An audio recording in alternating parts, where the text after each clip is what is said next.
আসসালামু আলাইকুম রহমতুল্লাহ। প্রিয় দেশবাসী, আল্লাহর রহমতে আপনারা সবাই ইনশাআল্লাহ ভালো আছে। তো আমি যে গুরুত্বপূর্ণ বিষয় নিয়ে উপস্থিত হলাম, এটা হচ্ছে যে ইদানিং আমরা যে এত সুন্দর দেশটা দেখতে পাচ্ছি, আল্লাহ তাআলা কত সুন্দর দেশটাকে চালাচ্ছেন। তো আল্লাহকে ছেড়ে জানাই লাখো কোটি শুকরিয়া। তবে আমরা শুধু ভোগ করতেছি, চলতেছি, ফিরতেছি, কিন্তু আল্লাহর কাজ করতেছি না। বিন্দু পরিমাণ কাজ করতেছি না। যেমন আমরা অতীতে বলেছিলাম, যদি আল্লাহ তাআলা আমাদের দেশটাকে কুসংস্কার দূর করে সুন্দরভাবে দেশটাকে বরকত দিয়ে পরিচালনা করে, আমরা অবশ্যই আল্লাহর দিকে ধাবিত হব এবং এই দেশটাকে ইসলামের রাষ্ট্র হিসাবে বানানোর চেষ্টা করব। তো এই কথা বলার পর আল্লাহ তাআলা ওনার ওয়াদা কিন্তু রক্ষা করেছেন।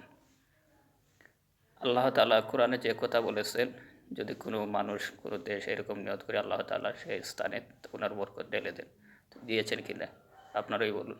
আল্লাহ তাআলা খাদ্যশস্য নিয়ামত দিয়েছেন কিনা আপনারা আমাকে এই কথা বলুন, যে অতীতে এরকম আপনারা বরকত দেখেছেন? দানে বলেন, আলু বলেন, যে কোনো খাদ্যশস্য বলেন, এত সুন্দর আল্লাহ তাআলা এত নিয়ামত দিয়েছেন। এত ভোগ করার পর আপনারা যদি এগুলার নিয়ামতের শুকরিয়া আদায় না করে, আল্লাহ তাআলার নীতি অনুযায়ী যদি দেশ পরিচালনা না করেন, তাহলে তো এটা আমাদের জন্য অসম্মানজনক কুফল বয়ে নিয়ে আসবে। ঠিক আছে?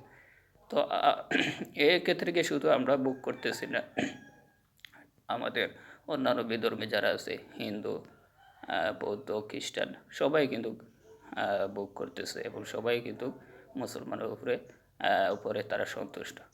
তো ভাই, এত সুন্দর আল্লাহ তাআলা সমাজ ব্যবস্থা গড়ে তুললেন, এতভাবে দিলেন, নিয়ামত দিলেন, এখন আমরা কিন্তু একেবারে আমার মনে হয় যে শুধু ভোগ করতেছেন, কিন্তু আল্লাহ তাআলার দিকে ধাবিত হচ্ছেন না।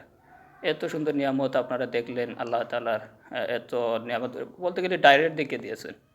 তো আপনারা এখন কি আপনারা কাজ করবেন না আল্লাহ তাআলার সেই নিয়ামতের শুকরিয়া আদায় করবেন না? আমার প্রশ্নটা রয়ে গেল এই জায়গায়। আর দ্বিতীয় স্টেপে হচ্ছে যে আমাদের দেশের খাদ্যশস্যের পরিমাণ কিন্তু কমে যাচ্ছে বিভিন্ন কারণে। আমাদের এদেশে ভোগবিলাসী পূর্ণ মানুষগুলা কিন্তু বিদেশে বসবাস করে এসে টাকাওয়ালা হয়ে এদেশে এসে তারা কিন্তু ক্ষেতের জমির ওপর বিল্ডিং নির্মাণ করছে, ক্ষেতের জমিগুলো শস্যগুলার ধ্বংস করতেছে, এদেশের ভবিষ্যৎকে ধ্বংস করতেছে, এদেশের আমাদের বলতে গেলে দেশটাকে ধ্বংস করে দিচ্ছে তাদের ভোগবিলাসিতার জন্য।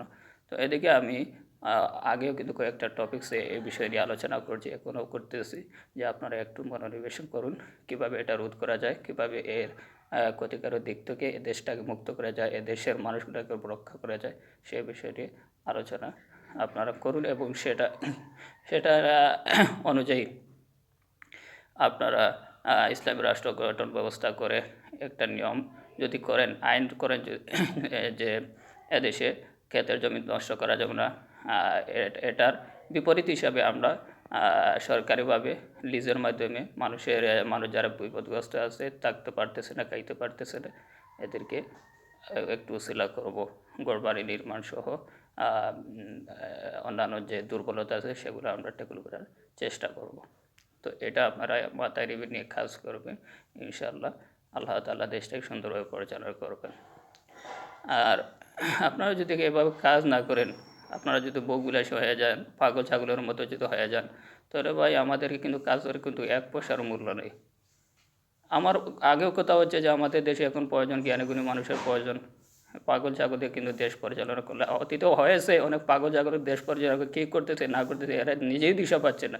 দেখুন ইদানি এই অবস্থায়, এখন এই অবস্থাতে আপনারা হাল ছেড়ে দিন, তাহলে আপনাদের দুর্বলতার কারণে আপনারা কিন্তু আল্লাহ তাআলার নিয়ামতগুলো কিন্তু ধ্বংস করতেছেন। ঠিক আছে? তো এই দিকে আপনারা একটু সতর্ক থাকবেন। এই বলে আমার বক্তব্য এখানে শেষ করছি।